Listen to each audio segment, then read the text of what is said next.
당신 요즘 사람이 아니야. 아내가 그 말을 했을 때 나는 현관 바닥에 주저앉아 있었다. 신발도 못 벗은 채였다. 무릎이 꺾였다.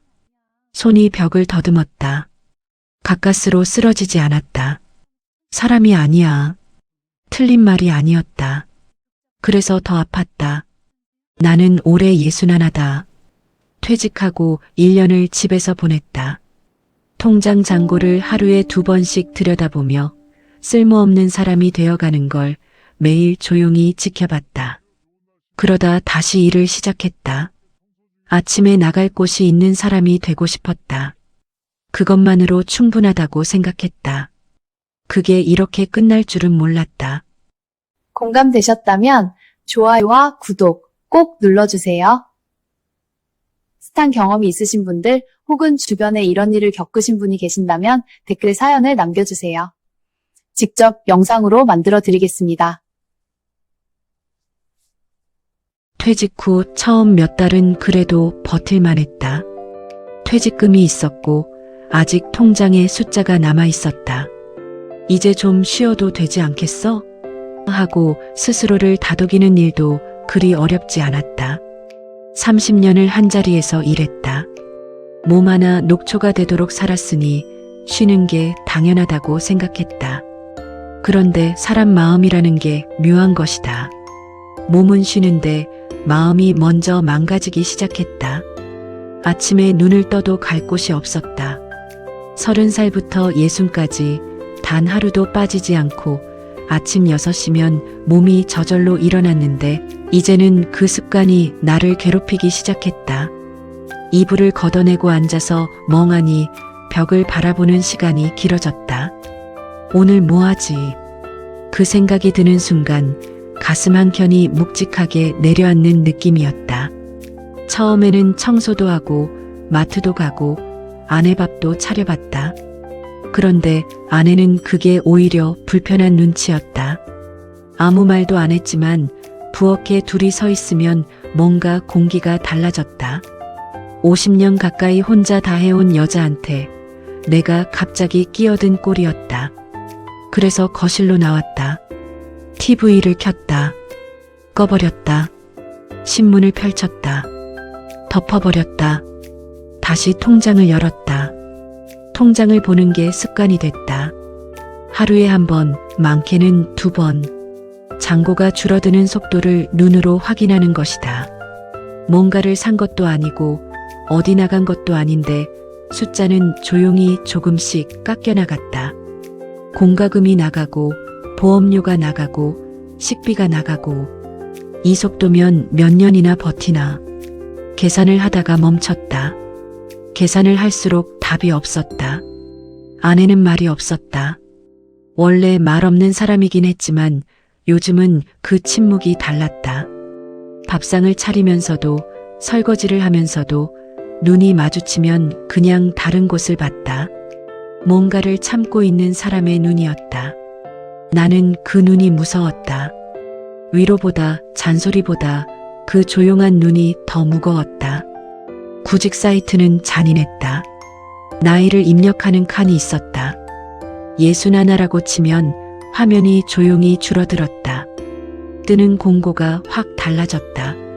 청소, 주차, 경비, 배달. 이게 나한테 맞는 일이라는 거냐? 속으로 피식 웃었다. 웃고 싶어서 웃은 게 아니라 안 웃으면 다른 게 나올 것 같아서였다. 며칠을 그렇게 보내다가 어느 날 아파트 경비 채용 공고 하나가 눈에 들어왔다. 가까운 아파트였다. 걸어서 10분. 나이 제한 없음. 경력 무관. 경력 무관. 그 단어를 2번 읽었다. 30년을 일했는데 경력이 무관이라는 게 뭔가 모욕 같기도 했다. 그런데 동시에 그 단어 덕분에 내가 들어갈 수 있다는 것도 알았다. 전화를 걸었다. 짧은 면접을 봤다. 사흘 뒤에 합격 문자가 왔다. 나는 그 문자를 받고 한참 화면을 들여다봤다. 기쁜 건가? 그런데 왜 마음이 이러지? 아내한테 말하지 않았다. 말하려고 했다. 여러 번 입을 열었다가 닫았다. 저녁밥을 먹으면서도 뉴스를 같이 보면서도 이유는 간단했다. 경비. 그 단어를 아내 앞에서 꺼내는 게 무서웠다. 잘한다고 할 사람이 아니었다. 뭐라고 나쁘게 말할 사람도 아니었다. 그냥 그 단어를 입 밖에 내면 내가 여기까지 왔다는 게 확정이 되는 것 같았다. 이 나이에 경비라니. 아내가 아니라 내가 나한테 하는 말이었다. 그래서 혼자 결정했다. 하루만 해보자.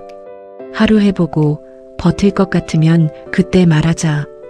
괜히 말해뒀다가 사흘도 못 버티고 그만두면 그게 더 창피했다.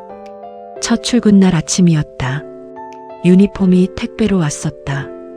검은색 바지에 하늘색 셔츠, 가슴에 명찰 붙이는 자리가 있었다. 이름 석자가 적힌 명찰을 달고 거울 앞에 섰다. 한참을 봤다. 김태수?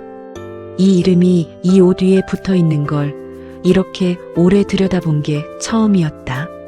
어색했다. 낯설었다. 그런데 어디서부터인지 눈이 조금 뜨거워졌다. 꾹 눌렀다. 눈물 같은 건 아니었다. 그냥 뭔가가 올라왔다가 내려갔다. 신발을 신었다.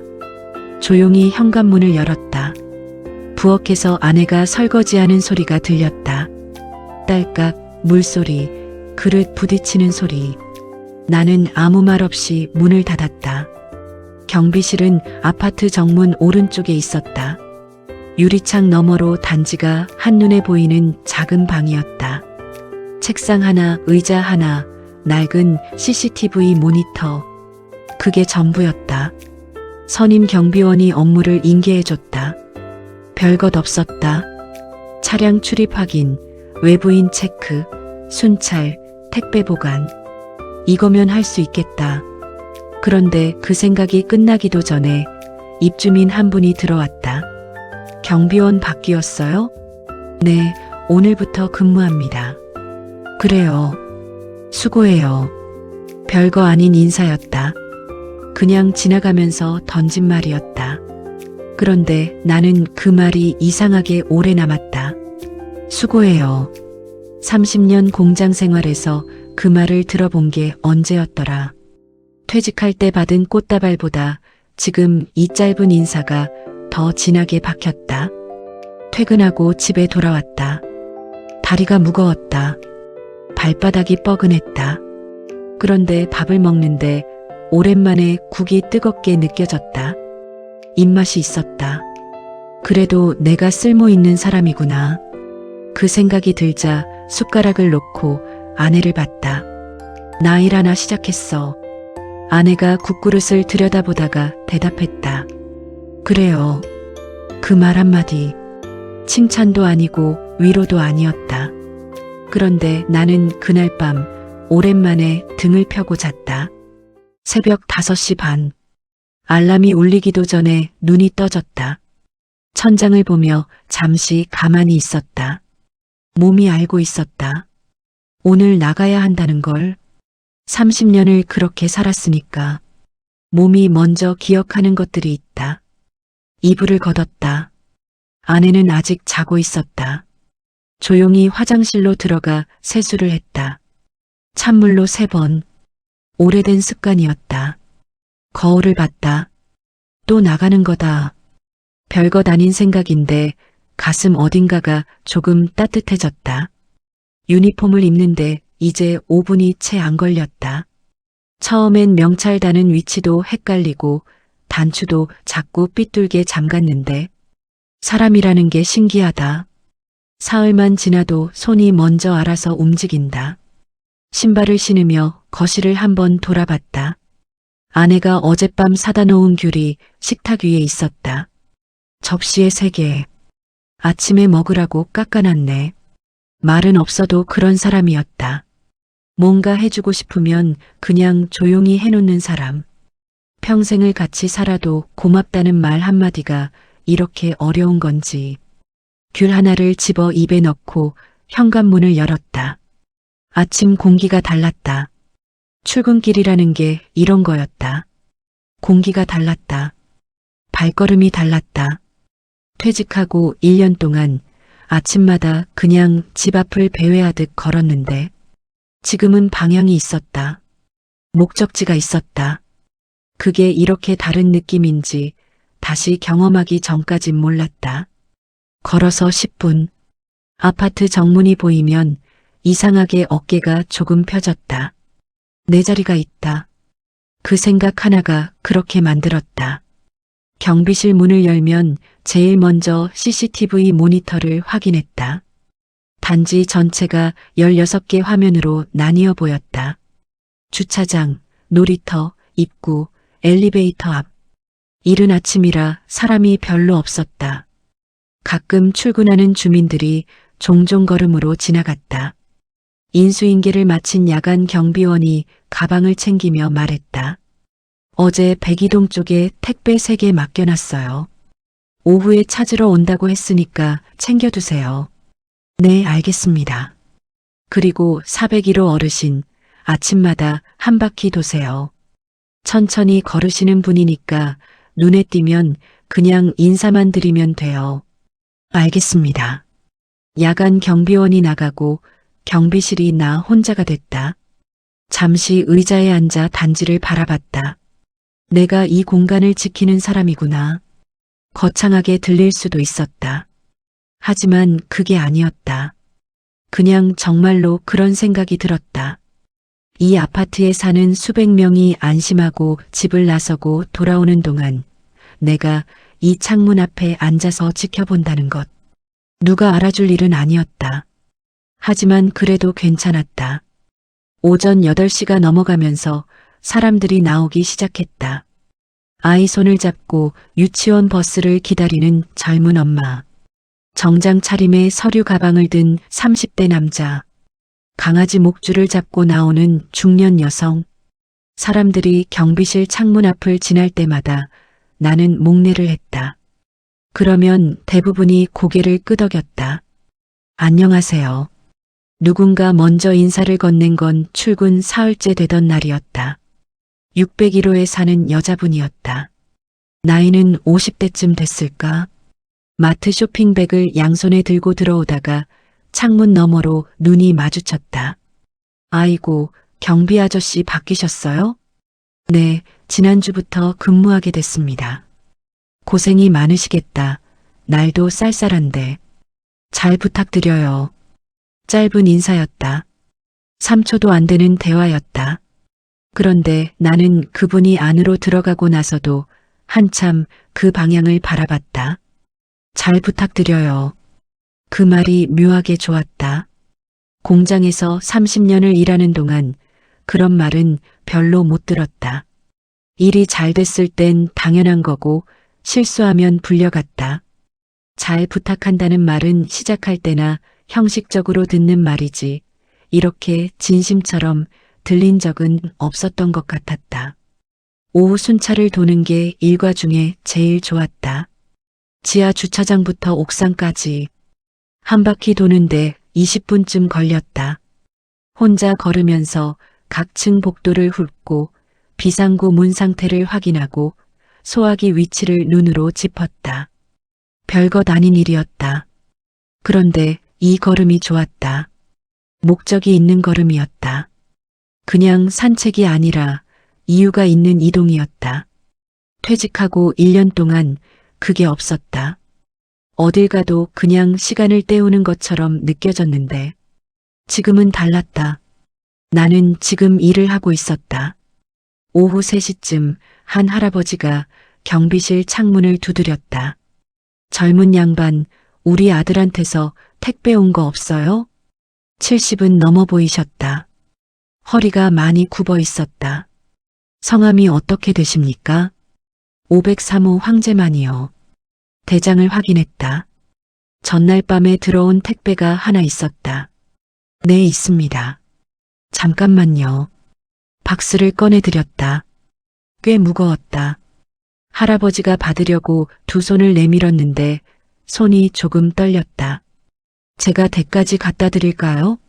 아이, 괜찮아요. 내가 들 수 있어. 멀지 않으니까 들어드리겠습니다. 할아버지가 잠시 나를 보셨다. 그러다가 천천히 고개를 끄덕이셨다. 그래요. 고마워요. 503호까지 같이 걸었다. 별말 없이 걸었다. 엘리베이터 안에서 할아버지가 한마디 하셨다. 아들이 뭘 보냈는지는 모르겠는데 명절도 아닌데 보내는 걸 보면 걱정은 하는 모양이야. 걱정은 하는 모양이야. 그 말이 귀에 걸렸다. 만나지는 않아도 택배로 마음을 보내는 아들. 받는 아버지는 그게 고맙고 또 어딘가 쓸쓸한 거다. 나는 아무 말 않고 박스를 문 앞에 내려드렸다. 감사합니다, 어르신. 수고해요, 젊은 양반. 문이 닫혔다. 엘리베이터를 타고 내려오면서 생각했다. 저 할아버지한테는 내가 젊은 양반이네. 피식 웃음이 났다. 61가 젊은 양반 소리를 듣다니. 퇴근은 오후 6시였다. 발이 무거웠다. 하루 종일 서 있거나 걷거나 했으니 무릎이 뻐근했다. 그런데 집으로 걸어오는 발걸음이 이상하게 가벼웠다. 몸은 무거운데 마음이 가벼운 느낌. 그 둘이 동시에 있을 수 있다는 걸 나이 60이 넘어서야 처음 알았다. 집에 들어서니 된장찌개 냄새가 났다. 아내가 부엌에서 뭔가 적고 있었다. 왔어요? 응. 신발을 벗고 손을 씻었다. 밥상 앞에 앉았다. 된장찌개에 두부가 들어 있었다. 내가 좋아하는 거였다. 한 숟갈 떴다. 뜨거웠다. 짭조름했다. 구수했다. 밥이 맛있네. 그게 그렇게 오래간만인 느낌인지 몰랐다. 밥을 먹는데 아내가 물었다. 힘들지 않아요? 괜찮아. 발은 좀 뻐근하지. 그래도 할만해. 아내가 더 묻지 않았다. 나도 더 말하지 않았다.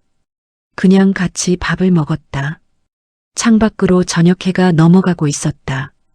주황빛이 거실 바닥까지 길게 들어왔다. 그래도 내가 쓸모 있는 사람이구나.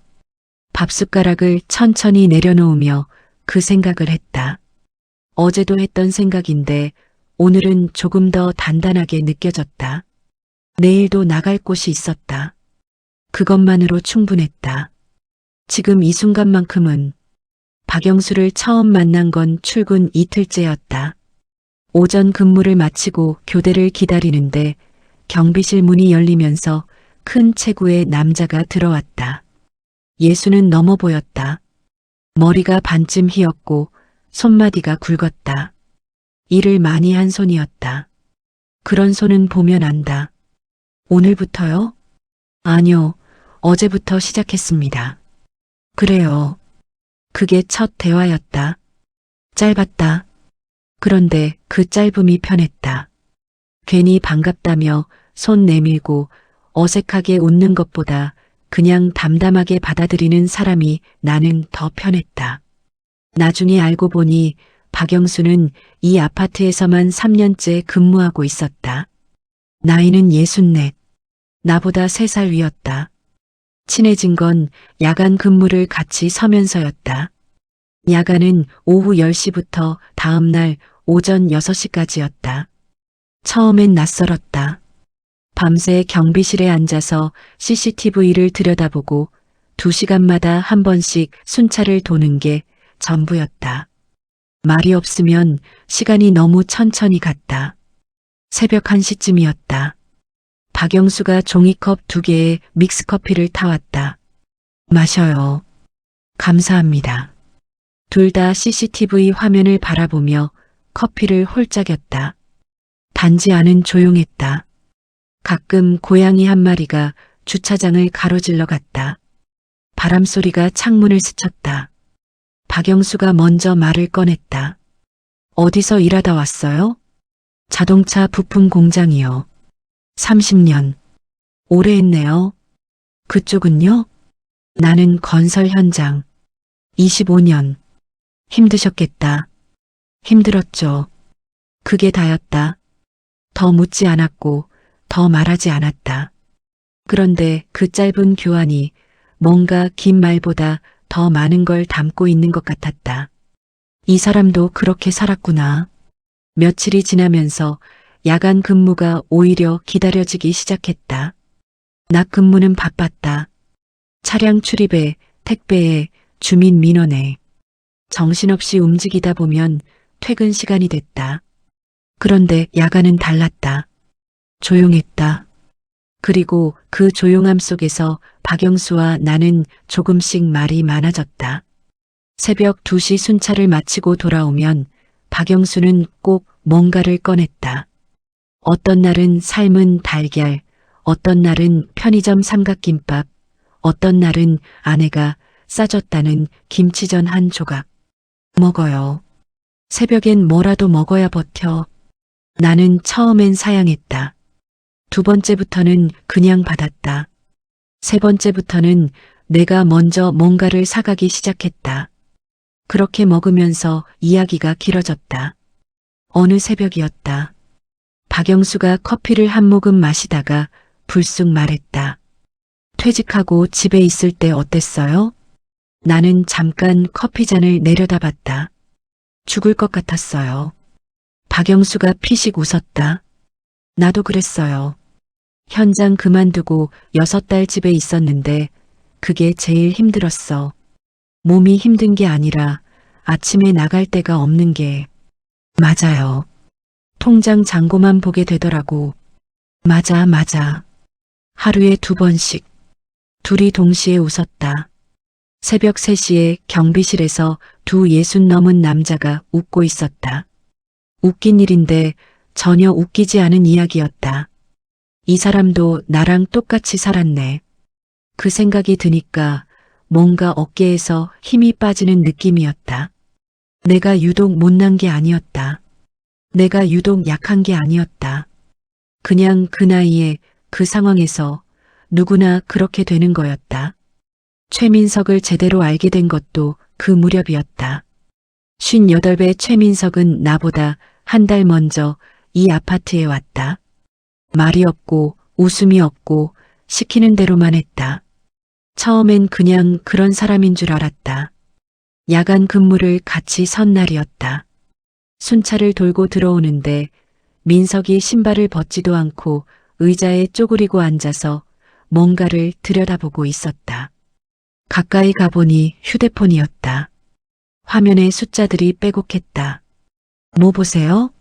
민석이 화면을 확 덮었다. 아니요, 그냥요. 잠시 침묵이 흘렀다. 민석이 다시 말했다. 화면을 보지 않고 허공을 보면서 대출 이자예요.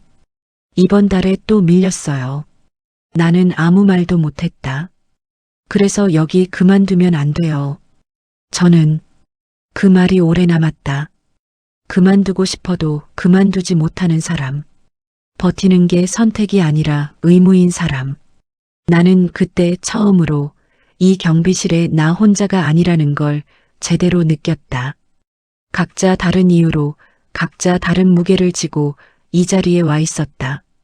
오경호 어르신을 처음 봤을 때는 솔직히 무서웠다. 67. 이 단지에서 가장 오래된 경비원이었다. 6년째 근무 중이라고 했다. 말수가 거의 없었고 늘 피곤한 얼굴이었다. 쉬는 시간에도 잘 웃지 않았고 동료들과 어울리지도 않았다. 어느 날 오전 교대 시간에 잠깐 마주쳤다. 어르신, 오래 하셨네요. 여기서 경우 어르신이 나를 잠깐 봤다. 그러다가 그냥 가방을 챙기며 말씀하셨다. 오래 하면 좋은 거 아니에요. 그게 다였다. 가버리셨다. 오래 하면 좋은 거 아니에요. 그 말이 무슨 뜻인지 그때는 몰랐다. 그냥 무뚝뚝한 분이려니 했다. 나중에 알게 됐다. 그 말 안에 얼마나 많은 게 들어있는지. 3주가 지나면서 경비실이 낯설지 않게 됐다. CCTV 화면 속 단지 구석구석이 익숙해졌다. 주민 얼굴도 조금씩 기억됐다. 몇 호 어르신이 아침마다 산책을 나가는지, 몇 호 아이가 학원 버스를 타는지. 그것들이 쌓이면서 이상한 감정이 생겼다. 이 사람들이 잘 되길 바란다. 처음엔 낯선 감정이었다. 아무 연고도 없는 사람들인데 왜 그런 마음이 드는지 생각해보니 알 것 같았다. 내가 매일 이 자리에서 이 사람들을 보고 있기 때문이었다. 보다 보면 정이 든다. 그게 사람이었다. 공장에서는 그런 감정이 없었다. 기계와 부품과 공정만 있었다. 사람은 있었지만 옆 사람이 잘 되길 바란다는 마음이 이렇게 자연스럽게 생긴 적은 없었던 것 같다. 사람 속에 있으니까 사는 것 같다. 어느 날 저녁 퇴근하며 그 생각이 들었다. 살 것 같다는 게 이런 느낌이구나. 집에 돌아오니 아내가 거실에 앉아 TV를 보고 있었다. 왔어요? 응. 나는 소파에 앉아 같이 TV를 봤다. 무슨 프로그램인지도 몰랐다.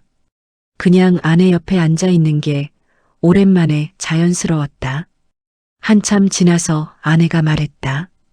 요즘 표정이 좀 달라졌어요. 그래. 응. 뭔가 있어 보여. 나는 대답하지 않았다. 대신 TV 화면을 보면서 속으로 생각했다. 있어 보인다고. 있어 보인다. 있는 사람처럼 보인다. 그게 사실이었다. 나는 요즘 있는 사람이었다. 갈 곳이 있고 할 일이 있고 기다리는 사람들이 있는 오랜만에 그런 사람이 됐다.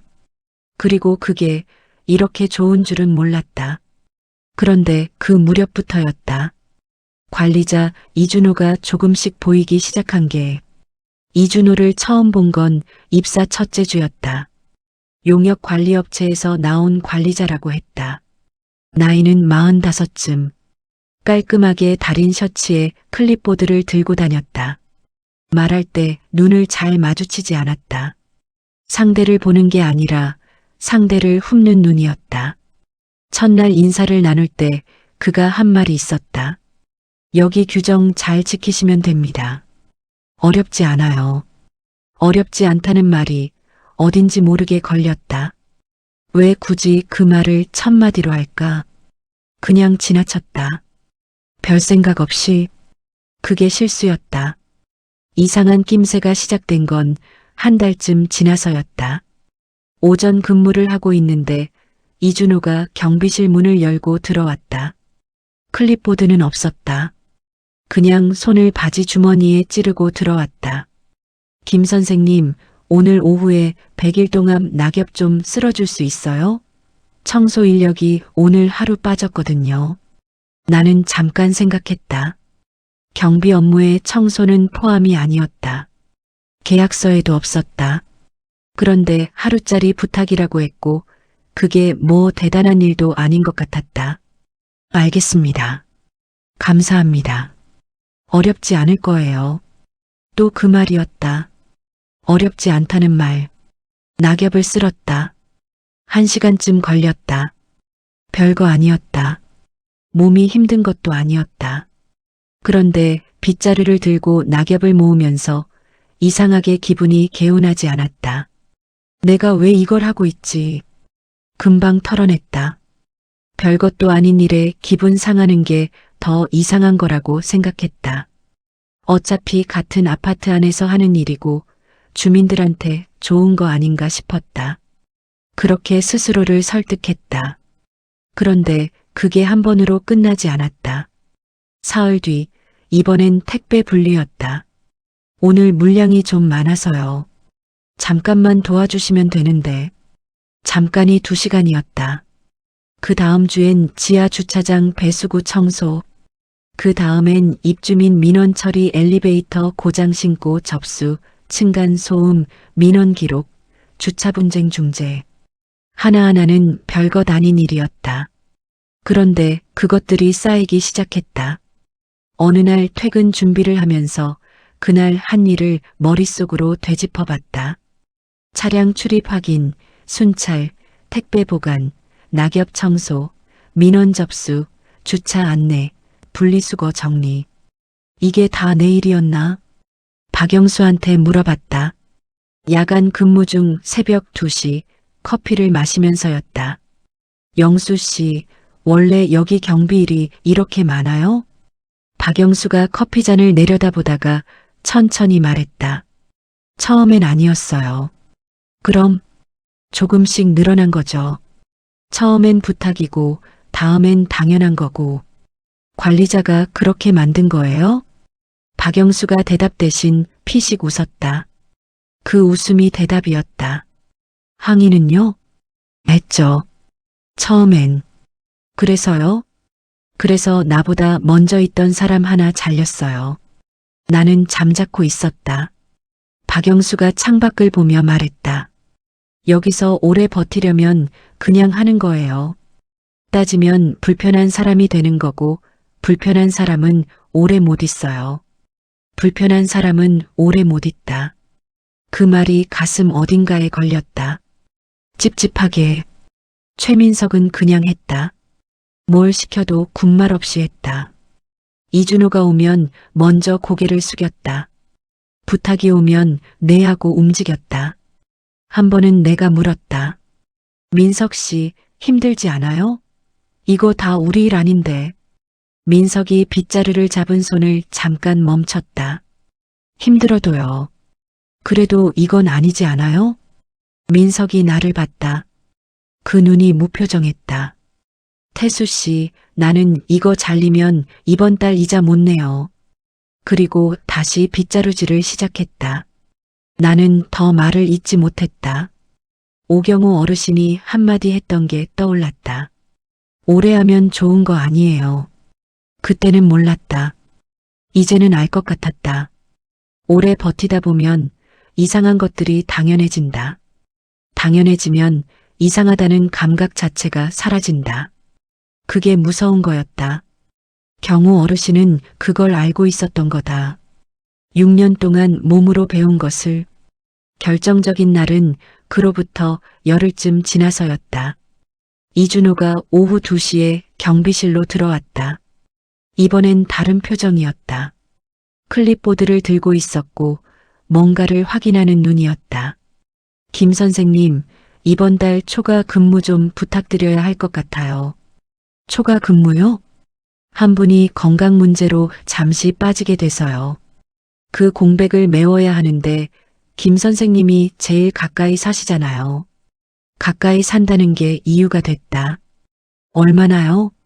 한 일주일 정도요. 하루에 2시간씩만 더. 일주일에 하루 2시간이면 14시간이었다. 나는 잠깐 생각했다. 거절할 이유를 떠올렸다. 그런데 입에서 나온 말은 이거였다. 알겠습니다. 이준호가 클립보드에 뭔가를 체크했다. 감사합니다. 역시 김 선생님은 믿을 수 있어요. 문이 닫혔다. 나는 의자에 앉아서 방금 내가 한 말을 되새겼다. 알겠습니다.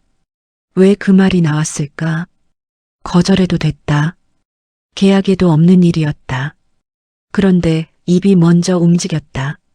나이 든 사람이 말 잘 들으면 덜 잘린다는 걸 내 몸이 먼저 알고 있는 거 아닐까? 그 생각이 드는 순간 뭔가 씁쓸한 게 올라왔다. 초과 근무 첫날이었다. 오후 6시에 퇴근해야 하는데 8시까지 있었다. 집에 오니 아내가 저녁상을 다 차려놓고 기다리고 있었다. 오늘 왜 이렇게 늦었어요? 좀 일이 있었어. 무슨 일이요? 그냥 인원이 좀 부족해서. 별거 아니야. 아내가 잠깐 나를 봤다. 밥 식었어요. 괜찮아. 참 밥을 먹었다. 아까보다 맛이 없었다. 피곤했다. 그런데 피곤하다는 말을 하면 아내가 걱정할 것 같았다. 괜찮다.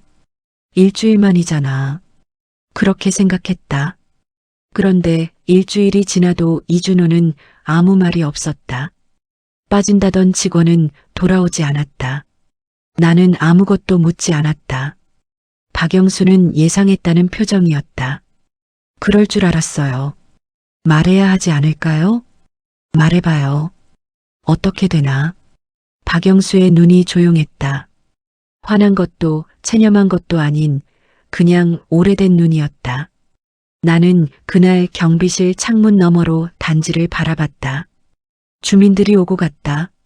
아이들이 뛰었다. 강아지가 꼬리를 흔들었다. 아무도 경비실 안을 들여다보지 않았다. 우리가 여기 있는 걸 아무도 신경 안 쓰는구나. 있을 때는 모르고 없을 때만 아는 것들. 나는 그 창문 너머를 오래 바라봤다.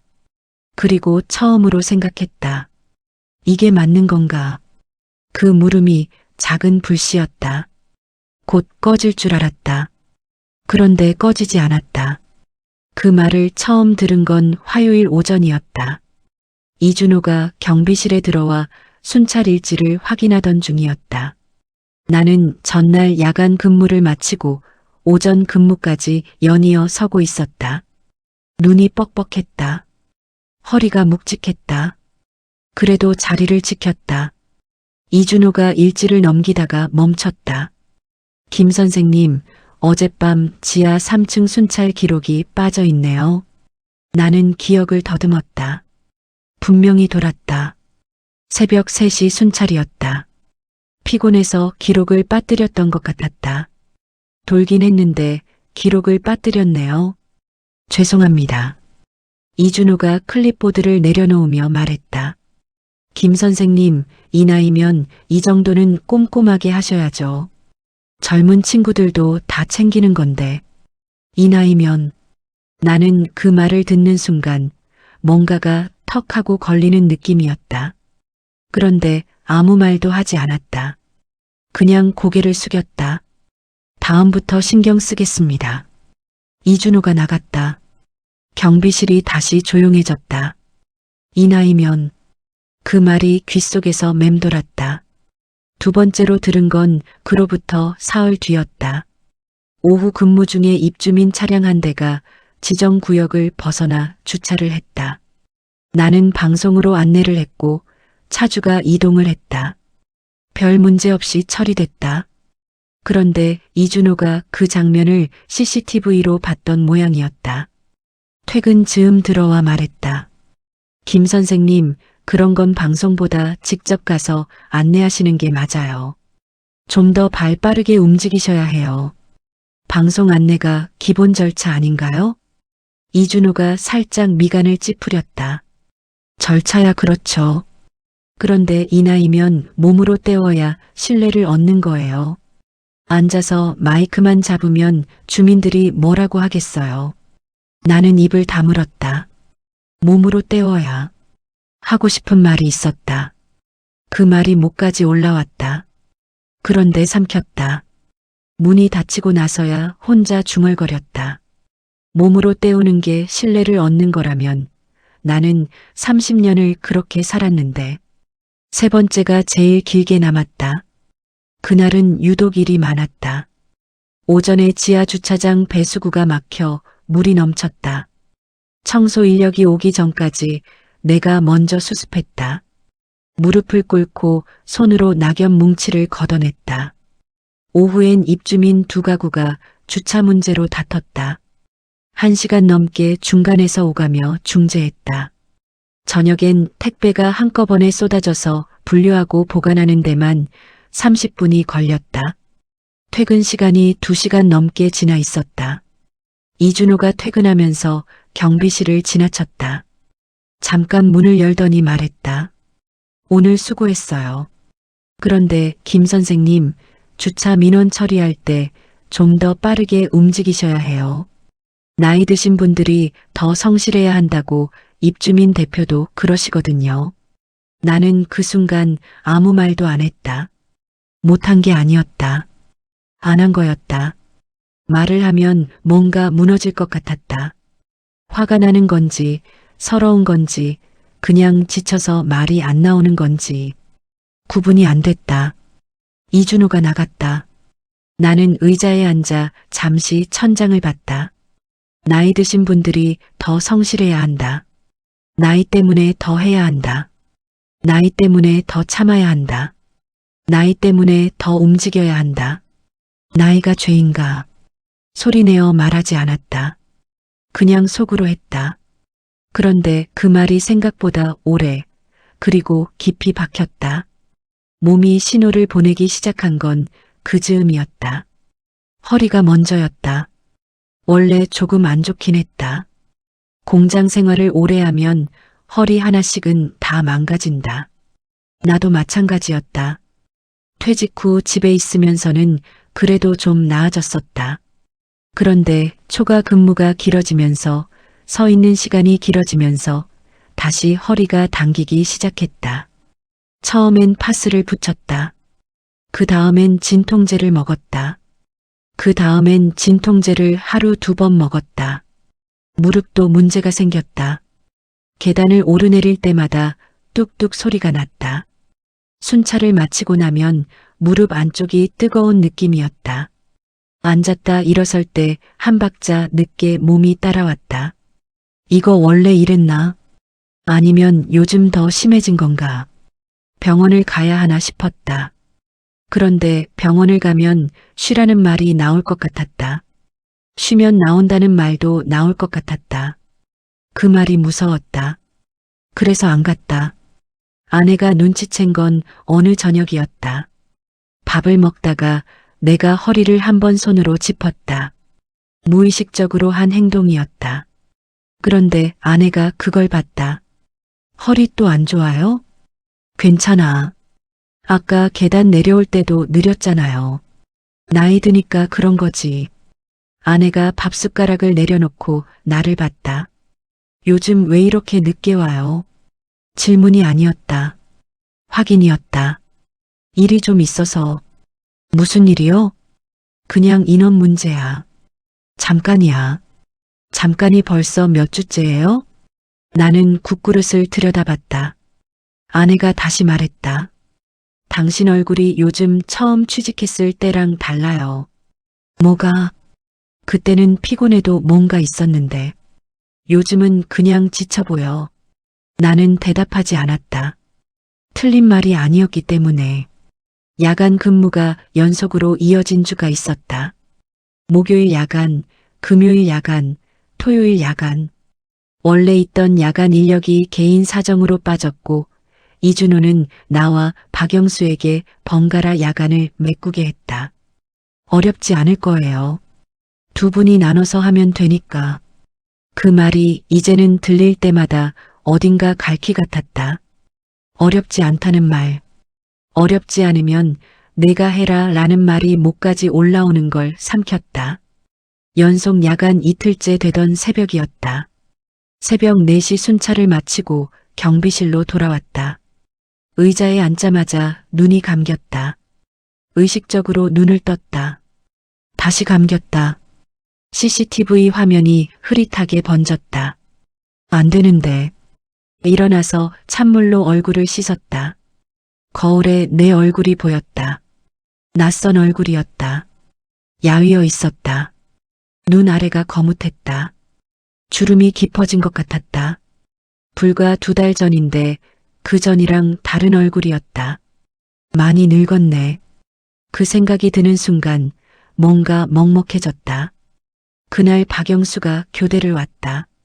내 얼굴을 보더니 말없이 커피를 탔다. 마셔요. 감사합니다. 많이 힘들어 보여요. 괜찮아요. 박영수가 의자에 앉으며 조용히 말했다. 태수 씨, 우리 여기 왜 온 거예요? 일하러 왔죠. 돈 벌러 왔죠. 맞죠? 그렇죠. 박영수가 커피를 한 모금 마셨다. 돈 벌러 온 거지 망가지러 온 게 아니에요. 나는 그 말을 듣고 잠깐 멈췄다. 돈 벌러 온 거지 망가지러 온 게 아니다. 맞는 말이었다. 너무 당연한 말이었다. 그런데 왜 그 말이 이렇게 새롭게 들리는지. 그날 집으로 돌아오는 길이었다. 아침 6시. 출근하는 사람들이 나오기 시작했다. 나는 그 반대 방향으로 걸었다. 발이 무거웠다.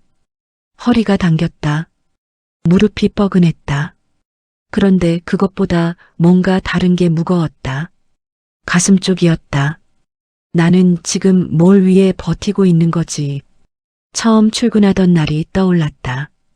유니폼을 입고 거울을 보던 순간 수고해요. 라는 말이 그렇게 좋았던 날. 된장찌개가 뜨겁게 느껴지던 저녁. 그게 불과 2달 전이었다. 2달 사이에 이렇게 달라졌다. 쓸모 있는 사람이 되려다가 내가 닳고 있는 건 아닐까? 아파트 단지가 멀어졌다. 집이 가까워졌다. 현관문을 열었다. 아내는 아직 자고 있었다. 나는 신발을 벗고 소파에 앉았다. 누울 힘도 없었다. 그냥 앉아서 창밖을 봤다. 아침 햇살이 거실로 들어왔다. 따뜻했다. 그런데 나는 그 따뜻함이 잘 느껴지지 않았다. 언제부터 이렇게 된 거지? 소파에 기댄 채 눈을 감았다. 그리고 오랫동안 아무 생각도 하지 않으려 했다. 최민석이 쓰러진 건 목요일 오후였다. 나는 경비실에서 차량 출입을 확인하고 있었다. 갑자기 무전기에서 소리가 났다. 백일동 쪽이었다. 박영수 목소리였다. 태수 씨, 빨리 와요. 민석 씨가 쓰러졌어. 달렸다. 백일동 계단 앞이었다. 민석이 벽에 기댄 채 주저앉아 있었다. 얼굴이 하얗게 떠 있었다. 눈이 반쯤 풀려 있었다. 손이 떨렸다. 민석 씨, 어디 아파요? 민석이 입술을 조금 열었다. 어지러워요. 갑자기. 언제부터요? 점심도 못 먹었어요. 어젯밤부터 계속 서 있었으니까. 어젯밤부터 계속. 나는 박영수를 봤다. 박영수도 나를 봤다. 말이 필요 없었다. 구급차를 불렀다. 민석은 실려갔다. 탈수와 과로였다. 이준호는 그 소식을 듣고 경비실에 들어와 말했다. 안타깝네요. 민석 씨가 좀 약한 편이에요. 약한 편. 나는 그 말을 듣고 창밖을 봤다. 다른 곳을 보지 않으면 내 얼굴이 어떻게 되는지 몰랐다. 민석이 빠진 자리는 당연하다는 듯이 나와 박영수에게 채워졌다. 이준호는 이번에도 부탁이라는 말을 했다. 당분간만요. 민석 씨 회복되면 바로 돌아올 거예요. 당분간이 며칠짜리인지는 말하지 않았다. 박영수가 조용히 물었다. 추가 수당은요? 이준호가 잠깐 멈췄다가 말했다. 그 부분은 위에 얘기해 볼게요. 위에 얘기해 보겠다는 말은 안 된다는 말이었다. 우리는 둘 다 알고 있었다. 그리고 둘 다 더 묻지 않았다. 문이 닫히고 나서 박영수가 혼잣말처럼 말했다.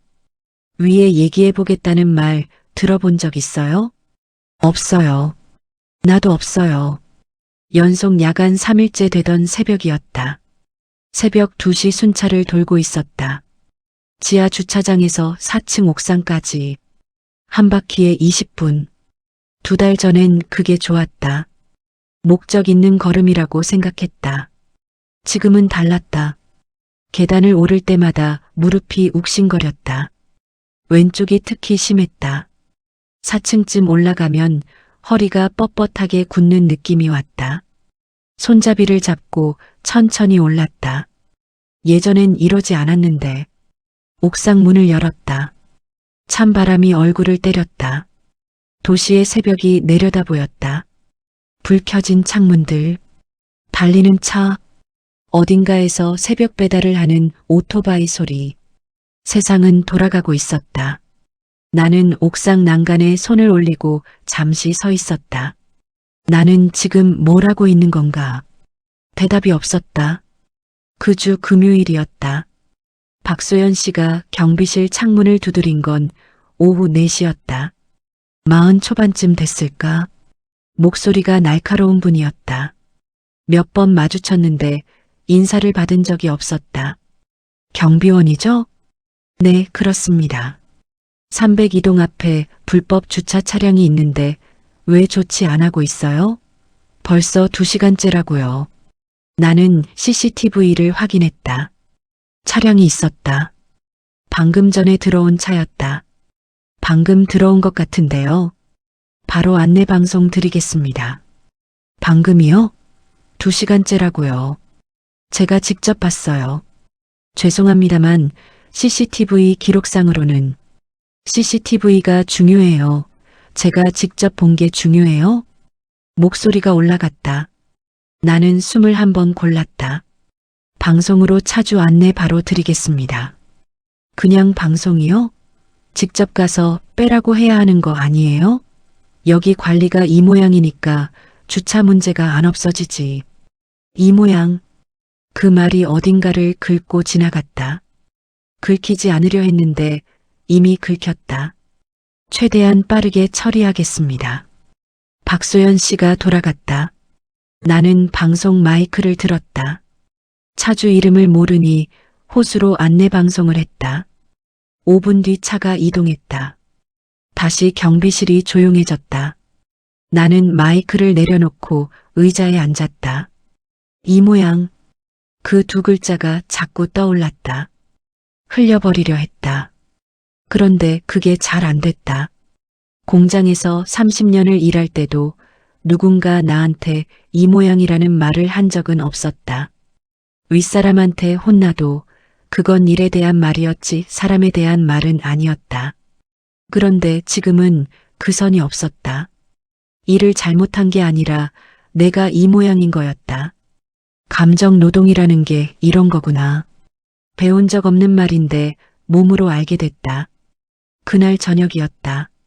이준호가 퇴근하며 경비실에 들렀다.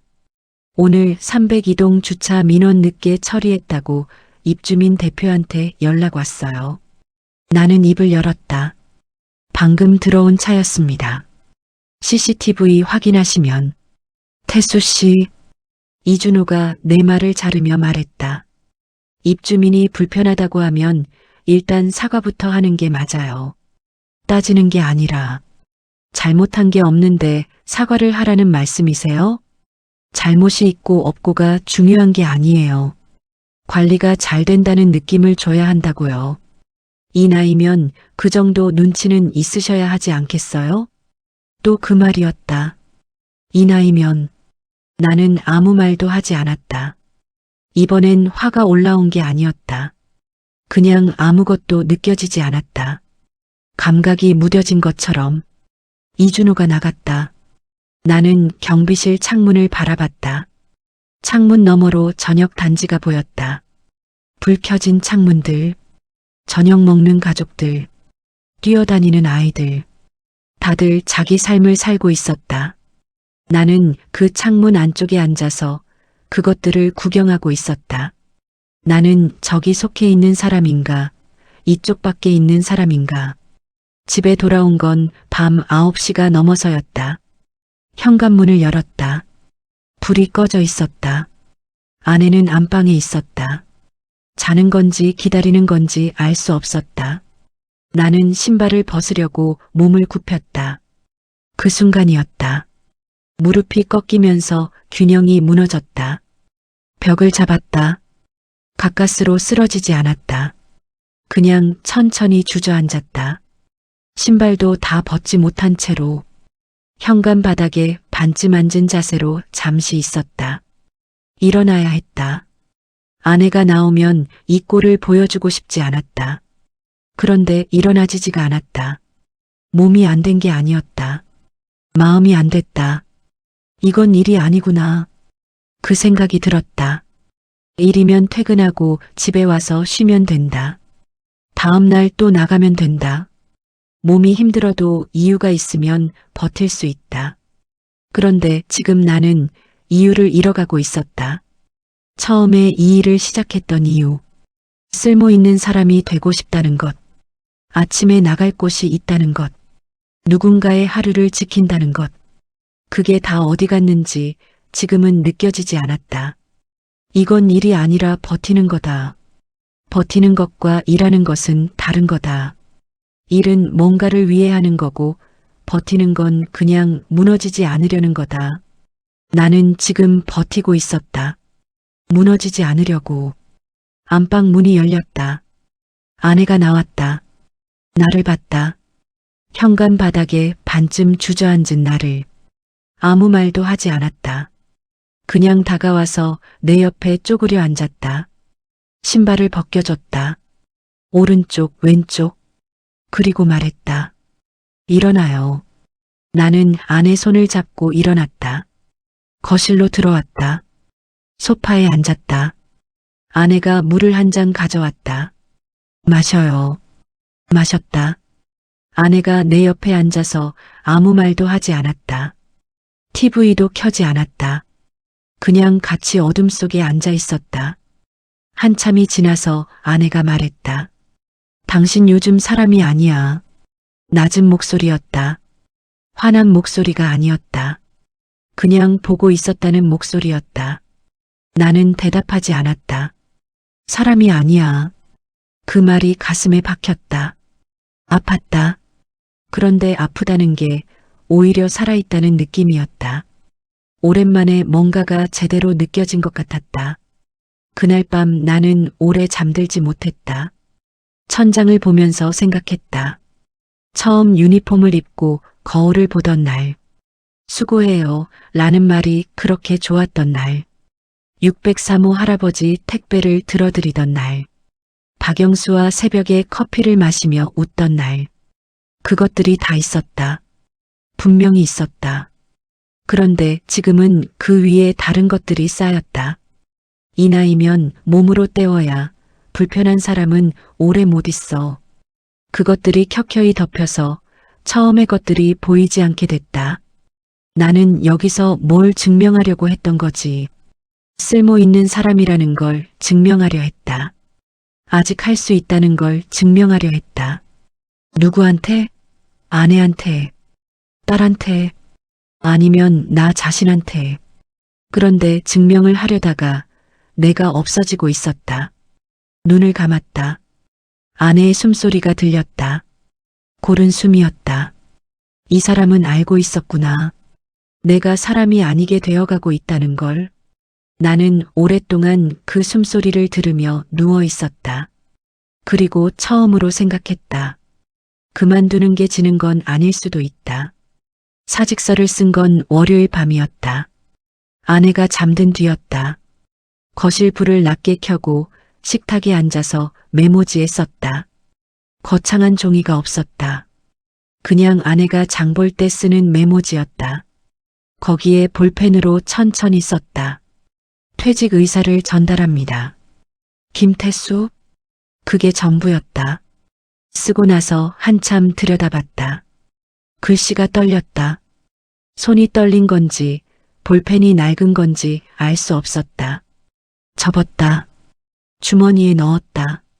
그리고 다음 날 출근했다. 사직서는 사흘 동안 주머니 안에 있었다. 첫째 날은 이준호가 자리를 비웠다. 오늘은 아니다. 둘째 날은 아침부터 민원이 쏟아졌다. 정신없이 움직이다 보니 퇴근 시간이 됐다. 내일 하자. 셋째 날은 이준호가 일찍 왔다. 경비실 문을 열고 들어오는 그 얼굴을 보는 순간 주머니에 손이 갔다. 종이가 손에 잡혔다. 그런데 꺼내지 못했다. 이러다 며칠 못 버티고 그만두면 어쩌지. 처음 취직했을 때 아내한테 말하지 못했던 이유가 다시 떠올랐다. 그때랑 똑같았다. 시작을 말하지 못했던 것처럼 끝도 말하지 못하고 있었다. 이준호가 나가고 나서 주머니에서 사직서를 꺼냈다. 구겨져 있었다. 사흘 동안 손으로 만진 흔적이 역력했다. 이게 뭔가. 한숨이 나왔다. 박영수한테 말한 건 넷째 날 야간 근무였다. 새벽 1시 커피를 마시면서였다. 나는 주머니에서 구겨진 메모지를 꺼내 탁자 위에 놓았다. 박영수가 봤다. 사직서예요? 그렇죠, 뭐. 박영수가 집어서 펼쳐봤다. 2줄짜리 사직서를 한참 들여다봤다. 며칠 됐어요? 사흘. 못 냈어요? 네. 박영수가 메모지를 다시 접어서 내 앞에 놓았다. 그리고 커피를 한 모금 마셨다. 왜요? 나는 창밖을 봤다. 지는 것 같아서요. 박영수가 아무 말도 하지 않았다. 30년을 일하고 여기까지 왔는데 몇 달 만에 그만두면 그게 진 거 아닌가 싶어서. 박영수가 종이컵을 내려놓았다. 태수 씨, 이기고 지는 게 어딨어요. 그래도 우리는 그냥 사람인데. 짧은 말이었다. 그런데 그 말이 가슴 한가운데를 정확히 짚었다. 박영수가 계속 말했다. 나도 현장 그만둘 때 그랬어요. 이러다 죽겠다 싶었는데도 못 그만뒀어. 그만두면 내가 진 것 같고 약한 것 같고. 어떻게 그만뒀어요? 몸이 먼저 결정했어요. 어느 날 현장에서 쓰러졌거든. 병원에서 깨어나니까 아내가 옆에 있었어요. 나는 잠자코 들었다. 그때 아내 얼굴을 보는데 그 생각이 들더라고. 내가 이기려고 버티다가 이 사람 혼자 남겨둘 뻔했구나. 그게 이기는 거냐고. 박영수가 창밖을 봤다. 이기고 지고는 없어요. 버텨야 할 때 버티는 것도 맞고 나와야 할 때 나오는 것도 맞아요. 그게 지는 게 아니에요. 나는 탁자 위에 메모지를 봤다. 나와야 할 때 나오는 것. 그날 퇴근하고 집에 오니 아침 7시였다. 아내가 부엌에서 아침을 준비하고 있었다. 나는 소파에 앉았다. 아내가 밥상을 들고 나왔다. 된장국이었다. 계란말이가 있었다. 내가 좋아하는 것들이었다. 밥 먹어요. 마주 앉았다. 숟가락을 들었다. 아내가 밥을 뜨다가 나를 봤다. 어제 또 늦었어요. 응. 밥은 먹었어요. 거기서? 박영수 씨가 컵라면 줬어요. 아내가 고개를 끄덕였다. 더 묻지 않았다. 나는 된장국을 한 숟가락 떴다. 뜨거웠다. 그리고 주머니에서 메모지를 꺼내 밥상 위에 놓았다. 아내가 봤다. 집어서 펼쳤다. 읽었다. 다시 접었다. 밥상 위에 내려놓았다. 그리고 아무 말 없이 계란말이를 내 밥그릇 위에 올려줬다. 나는 그걸 보면서 눈이 뜨거워졌다. 잘했다고도 잘못했다고도 안 하는구나. 그냥 계란말이를 올려주는 것. 50년 가까이 같이 산 사람이 할 수 있는 가장 조용한 위로였다. 그런데 그날 저녁이었다. 아내가 설거지를 마치고 거실로 나와 소파에 앉았다. 나는 TV를 보고 있었다. 아내가 리모컨을 집어 TV를 껐다. 나를 봤다. 태수 씨, 오랜만에 이름을 불렀다. 결혼하고 나서 거의 부르지 않던 이름이었다. 당신 요즘 사람이 아니야. 6챕터의 그 말이 다시 나왔다. 알아.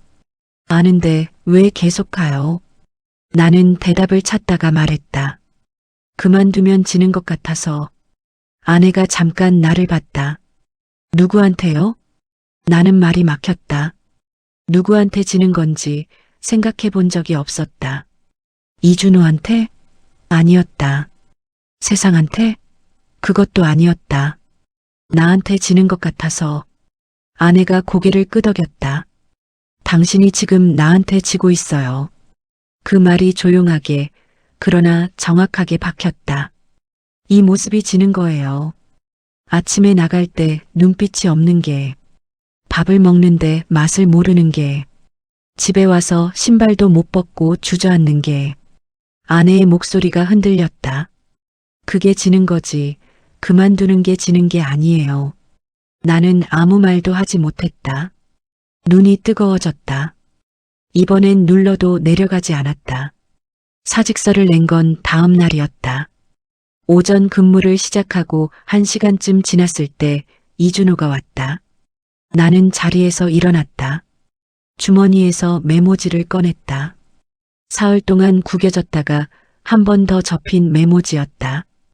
이준호에게 내밀었다. 이준호가 받아서 펼쳤다. 읽었다. 표정이 조금 굳었다. 갑자기요? 갑자기가 아닙니다. 이유가 뭐예요? 나는 잠깐 생각했다. 이유를 설명할 수도 있었다. 초과 근무, 업무 범위 확장, 부당한 말들. 하나하나 나열할 수도 있었다. 그런데 그러고 싶지 않았다. 그냥 때가 된 것 같아서요. 이준호가 메모지를 클립보드에 끼웠다. 마지막 근무일은요? 일주일 뒤로 하겠습니다. 알겠어요. 그게 다였다. 이준호가 나갔다. 문이 닫혔다. 나는 의자에 앉았다. 가슴이 두근거렸다. 손이 조금 떨렸다. 끝이구나. 그런데 이상하게 무너지는 느낌이 아니었다. 오히려 뭔가가 내려앉는 느낌이었다. 오래 들고 있던 것을 내려놓는 것처럼. 박영수한테 말한 건 점심때였다. 교대를 하면서 짧게 말했다. 영수 씨, 저 일주일 뒤에 나가요. 박영수가 나를 봤다. 잠깐 아무 말이 없었다. 그리고 고개를 끄덕였다. 잘했어요. 그렇죠? 잘했어요. 더 말이 없었다. 그냥 그 두 마디로 충분했다. 마지막 일주일은 이상하게 선명했다.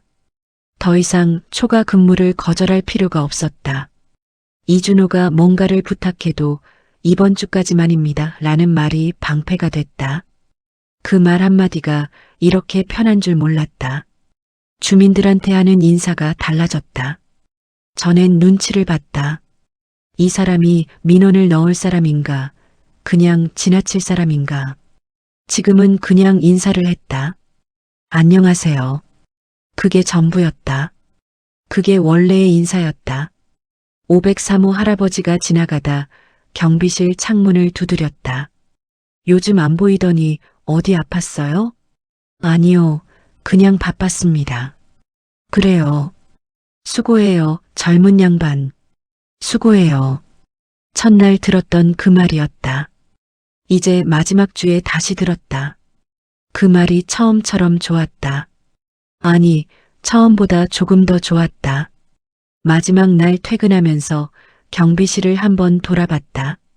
CCTV 모니터, 낡은 의자, 탁자 위에 믹스커피 통, 박영수가 두고 간 삶은 달걀 2개. 별것 없는 공간이었다. 그런데 이 공간에서 내가 살았던 것들이 있었다. 503호 할아버지, 새벽 커피, 수고해요 라는 말, 박영수의 낮은 목소리. 그것들이 다 나쁜 것들은 아니었다. 나쁜 것들이 좋은 것들을 덮어버렸을 뿐이었다. 문을 닫았다. 걸어 나오면서 한번 뒤를 돌아봤다. 경비실 창문이 보였다. 누군가 새로 저 자리에 앉을 것이다. 나처럼 처음엔 좋아하다가 나처럼 조금씩 지쳐갈 수도 있다. 부디 좋은 사람 만나길. 그 생각을 하면서 걸었다. 집에 오니 아내가 거실에서 기다리고 있었다. 끝났어요? 응, 끝났어. 아내가 일어났다. 부엌으로 갔다. 뭔가 데우는 소리가 났다. 나는 소파에 앉았다. 창밖으로 저녁 하늘이 보였다. 오렌지색과 보라색이 섞인 하늘이었다. 퇴직하고 1년 동안 매일 이 하늘을 봤을 텐데 그때는 그냥 하늘이었다. 지금은 예뻤다. 아내가 국을 들고 나왔다. 밥 먹어요. 마주 앉았다. 뜨거운 국이 앞에 있었다. 나는 숟가락을 들었다. 한 숟갈 떴다. 천천히 마셨다. 뜨거웠다. 짭조름했다. 구수했다. 맛이 느껴졌다. 오랜만이다. 아내가 밥을 먹다가 물었다. 앞으로 어쩔 거예요? 나는 잠깐 생각했다. 모르겠어. 근데 급하지 않아. 그래요? 응. 조금 쉬고 싶어. 아내가 고개를 끄덕였다. 더 묻지 않았다. 그 침묵이 이번엔 무겁지 않았다. 그냥 편했다. 창밖 하늘이 조금 더 어두워지고 있었다. 나는 오랜만에 등을 펴고 밥을 먹었다. 첫날 아침이었다. 아무데도 가지 않아도 되는 첫날. 알람을 맞추지 않았다. 그런데 눈은 새벽 5시 반에 떠졌다. 몸이 아직 기억하고 있었다. 30년 공장 생활, 그리고 몇 달간의 경비 근무. 그 습관이 알람보다 먼저 몸을 깨웠다. 천장을 봤다. 오늘 안 나가도 된다. 그 생각을 했다. 퇴직 직후 처음 맞은 아침과 똑같은 상황이었다. 갈 곳이 없었다. 할 일이 없었다. 통장 잔고는 또 조금 줄어 있을 것이다. 그런데 달랐다. 그때의 그 무게가 없었다. 왜 다르지? 이불 속에서 잠시 생각했다. 그때는 갈 곳이 없다는 게 내가 쓸모없다는 증거 같았다. 지금은 갈 곳이 없다는 게 그냥 오늘의 상태였다. 증거가 아니라 그냥 사실이었다. 그 차이가 이렇게 다른 아침을 만들었다. 아내는 6시가 넘어서 일어났다. 부엌에서 물 끓이는 소리가 났다. 나는 천천히 이불을 걷고 일어났다. 세수를 했다. 거울을 봤다. 얼굴이 좀 돌아와 있었다. 연속 야간 근무 때 봤던 그 낯선 얼굴이 아니었다. 주름은 여전했고 눈 아래 거뭇함도 아직 남아 있었다. 그런데 눈빛이 달랐다. 살아있는 눈이네. 오랜만에 거울 앞에서 그런 생각을 했다. 거실로 나오니 아내가 밥상을 차리고 있었다. 일어났어요? 응. 오늘 뭐 할 거예요? 모르겠어. 좀 걸을까? 아내가 고개를 끄덕였다. 잘한다고도 그러라고도 하지 않았다. 그냥 밥그릇을 놓았다. 아침을 먹었다. 계란 프라이에 깍두기였다. 단출했다. 그런데 맛이 있었다. 꼭꼭 씹으면서 먹었다. 오래 씹을수록 단맛이 났다. 밥맛을 느끼면서 먹는 게 언제였더라. 집을 나선 건 오전 9시였다. 유니폼이 아니었다. 그냥 오래된 점퍼에 운동화였다. 방향도 없었다. 그냥 걸었다. 골목을 나와 큰 길로 접어들었다. 출근하는 사람들이 빠르게 지나쳤다. 서류 가방, 이어폰, 종종 걸음. 나는 천천히 걸었다. 아무도 나를 신경 쓰지 않았다. 나도 아무를 신경 쓰지 않았다. 그냥 걸었다. 동네 끝에 작은 공원이 있었다. 은행나무 몇 그루가 있고 벤치가 줄지어 있는 아담한 공원이었다. 아이들 놀이터도 있었다. 이 시간엔 조용했다. 노인 2분이 천천히 걷고 있었고 강아지를 데리고 나온 아주머니 한 분이 있었다. 벤치에 앉았다. 햇살이 등을 쬐었다. 따뜻했다. 눈을 감았다. 바람 소리가 들렸다. 나뭇가지가 흔들리는 소리. 멀리서 차 지나가는 소리. 아주머니가 강아지한테 말을 거는 소리. 아무것도 확인하지 않아도 됐다. CCTV도 순찰 일지도 차량 출입도 그냥 앉아 있으면 됐다. 이게 쉬는 거구나. 당연한 말인데 그 당연함이 낯설었다. 얼마나 앉아 있었을까. 옆 벤치에 할아버지 한 분이 앉으셨다. 80은 넘어 보이셨다. 지팡이를 짚고 천천히 앉으셨다. 잠깐 숨을 고르시더니 하늘을 올려다보셨다. 한참이 지나서 나를 보셨다. 오늘 날씨 좋네요. 네, 좋네요. 어디 다니세요? 아니요, 그냥 쉬는 중입니다. 할아버지가 고개를 끄덕이셨다. 쉬는 것도 일이에요. 잘 쉬어야 해요. 그리고 다시 하늘을 올려다보셨다. 잘 쉬어야 한다. 쉬는 것도 잘해야 하는 일이라는 말을 61에 처음 들었다. 공원을 나와 걸으면서 생각했다. 지난 몇 달이 지나갔다. 유니폼을 입고 거울을 보던 날. 수고해요 라는 말이 그렇게 좋았던 아침. 박영수와 새벽에 나눈 커피. 503호 할아버지 택배를 들어드리던 일. 민석이 쓰러지던 날. 이 나이면 이라는 말을 3번 들었던 날. 현관 바닥에 주저앉았던 밤. 그것들이 파노라마처럼 지나갔다. 좋은 것도 있었고 나쁜 것도 있었다.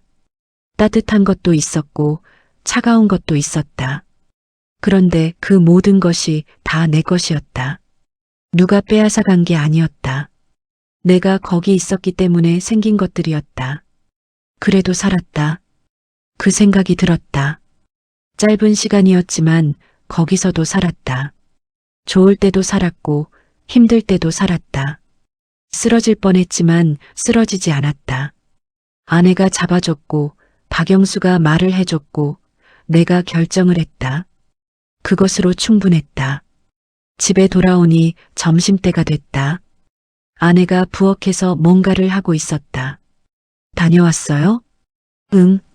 공원 갔다 왔어. 어때요? 좋더라. 아내가 돌아봤다. 나를 훑었다. 뭔가를 확인하는 눈이었다. 그리고 다시 부엌으로 돌아섰다. 밥 먹을 거예요? 응. 좀 있으면 돼요. 나는 식탁에 앉았다. 아내가 움직이는 소리를 들었다. 냄비 뚜껑 여는 소리, 국자 젓는 소리, 그릇 놓는 소리, 50년 가까이 들어온 소리들이었다. 그런데 오늘따라 그 소리들이 또렷하게 들렸다. 이 소리가 있었구나. 항상 내가 못 듣고 있었던 거였다. 바쁘고 지치고 불안하고 그러면서 이 소리를 흘려보냈던 거였다. 밥을 먹다가 아내가 물었다. 앞으로 어떻게 할 거예요? 진짜로. 나는 숟가락을 내려놓고 생각했다. 일은 다시 할 거야. 근데 조금 다르게. 다르게요? 무리하지 않는 일. 몸 망가지지 않는 일. 아내가 고개를 끄덕였다. 그런 일이 있어요? 있겠지. 찾아봐야지. 찾다가 없으면요? 없으면 없는 거지. 아내가 잠깐 나를 봤다. 예전 같으면 그 말 못했겠다. 맞는 말이었다. 예전에 나는 없으면 없는 거지 라는 말을 못했다. 반드시 있어야 했다. 반드시 구해야 했다. 그렇지 않으면 내가 쓸모없는 것 같았으니까. 지금은 달랐다. 없으면 없는 거였다. 그래도 나는 있었다. 오후에 딸한테 전화가 왔다. 지은이었다. 오랜만이었다. 아빠 잘 지내요? 응, 잘 지내. 일은요? 그만뒀다고요? 응, 그만뒀어. 전화기 너머에서 잠깐 침묵이 흘렀다. 잘했어요, 아빠. 그래. 네. 엄마한테 들었는데 많이 힘들었죠? 뭐, 그랬지. 아빠 있잖아요. 응. 아빠가 일 안 해도 괜찮아요. 진짜로. 나는 그 말을 듣고 잠깐 말이 없었다. 아빠가 쉬는 거 보고 싶어요. 그냥 아빠가 밥 맛있게 먹는 거. 그게 저는 더 좋거든요. 목이 조금 메었다. 아빠가 쉬는 걸 보고 싶다는 말. 30년을 일하면서 한 번도 들어본 적 없는 말이었다. 알겠어. 고마워. 아빠가 고맙죠, 뭐. 밥 잘 챙겨 먹어요. 전화가 끊겼다. 나는 한동안 전화기를 내려다봤다. 나를 위해서 쉬어도 된다고 하는 사람들이 있었구나. 아내도 딸도 내가 쓸모를 증명하느라 듣지 못했던 말들이었다. 저녁이었다. 아내와 둘이 밥을 먹었다. 조용했다. TV도 켜지 않았다. 그냥 둘이 먹었다. 아내가 말했다. 표정이 좋아졌어요. 그래. 응. 처음 취직했을 때 그 표정이랑 비슷해요. 근데 그때보다 더 편해 보여. 나는 생각했다. 처음 취직했을 때는 뭔가를 증명하려는 표정이었을 것이다. 지금은 그냥 있는 표정이었다. 증명하지 않아도 되는 사람의 표정. 당신은요?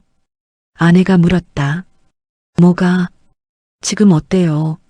나는 잠깐 창밖을 봤다. 어두워진 하늘. 가로등이 켜져 있었다. 편해. 그래요? 응. 오랜만에 편해. 아내가 고개를 끄덕였다. 그리고 밥을 떴다. 더 말이 없었다. 그게 좋았다. 잠들기 전이었다. 불을 끄고 누웠다. 아내가 옆에서 숨을 고르기 시작했다. 빠르게 잠드는 사람이었다. 나는 천장을 봤다. 어둠 속에서 지난 일들이 지나갔다. 퇴직하고 처음 맞은 아침. 통장 잔고를 하루 2번 확인하던 날들. 구직 사이트에서 나이를 입력하던 순간 유니폼을 입고 거울 앞에 서던 아침. 수고해요. 라는 첫 번째 인사. 박영수의 커피. 503호 할아버지. 민석의 빗자루. 이 나이면 이라는 말. 현관 바닥. 아내의 손. 구겨진 사직서. 그것들이 다 지나갔다. 쓸모를 증명하려다 내가 없어질 뻔했다. 그 생각이 들었다. 쓸모 있는 사람이 되려고 몸을 갈았다. 인정받으려고 말을 삼켰다. 버티는 게 강한 거라고 믿었다. 그만두는 게 지는 거라고 믿었다. 그런데 아니었다. 쓸모는 내가 증명하는 게 아니었다. 나는 이미 쓸모 있는 사람이었다. 아내한테, 딸한테, 새벽에 커피를 나눠 마신 박영수한테, 택배를 들어준 503호 할아버지한테, 증명하지 않아도 나는 이미 있었다. 있는 것과 쓸모 있는 것은 다른 게 아니었다. 있으면 쓸모가 있는 거였다. 살아있으면 그게 이미 쓸모인 거였다. 그 생각이 드는 순간 가슴 어딘가가 조용히 내려앉았다. 뭔가를 오래 들고 있다가 내려놓는 느낌. 무겁지 않았다. 그냥 가벼워졌다. 눈을 감았다. 아내의 고른 숨소리가 들렸다. 밖에서 바람 소리가 들렸다. 멀리서 강아지 짖는 소리가 들렸다. 세상은 여전히 돌아가고 있었다. 나도 그 안에 있었다. 유니폼을 입지 않아도, 명찰을 달지 않아도, 누군가의 부탁을 들어주지 않아도, 그냥 있었다. 여기에, 내일 또 공원에 가야겠다. 그 생각을 마지막으로 눈이 감겼다. 잠이 들었다. 오랜만에 꿈 없이 깊이. 봄이 됐다. 공원 은행나무에 새 잎이 돋았다. 나는 매일 아침 그 공원 벤치에 앉았다. 1시간쯤, 때로는 2시간. 햇살이 좋으면 더 오래. 작은 일을 하나 구했다. 동네 복지관에서 주 3일 오전에만 하는 일이었다. 어르신들 점심 배식을 돕는 일이었다. 돈은 많지 않았다. 몸은 가벼웠다.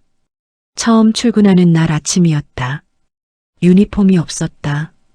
그냥 깔끔한 셔츠를 입었다. 거울을 봤다. 김태수? 이름을 속으로 불렀다. 어색하지 않았다. 그냥 나였다.